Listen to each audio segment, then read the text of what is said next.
Number 9, what evidence for Bible inspiration emerges when we compare Old Testament prophecies of the coming Messiah with New Testament happenings in the life of Jesus?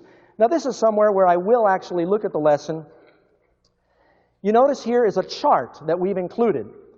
This is just 12 very small examples of how Old Testament prophecies about the coming of Jesus, very specific prophecies, were written hundreds of years, in some cases over 1,000 years before the event.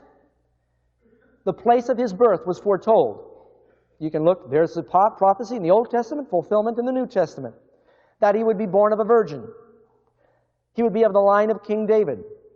There would be an attempted murder by the Roman power, betrayed by a friend, sold for 30 pieces of silver. Talk about details. That he'd be crucified. That was prophesied before crucifixion was even used. They would gamble or cast lots for his clothing. None of his bones would be broken, even though they broke the bones of those on the right and the left. He'd be buried in a rich man's tomb, crucified with the wicked on the right and the left. I threw that in, it's not in here.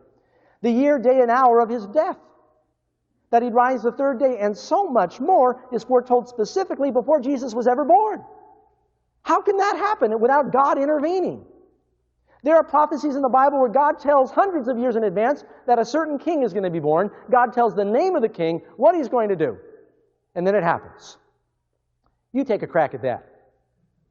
You see if you can prophesy who's going to be born and what kind of headlines they're going to make in a few years. Back to our lesson. Question number 10. What great advantage does a person have who accepts the Bible as God's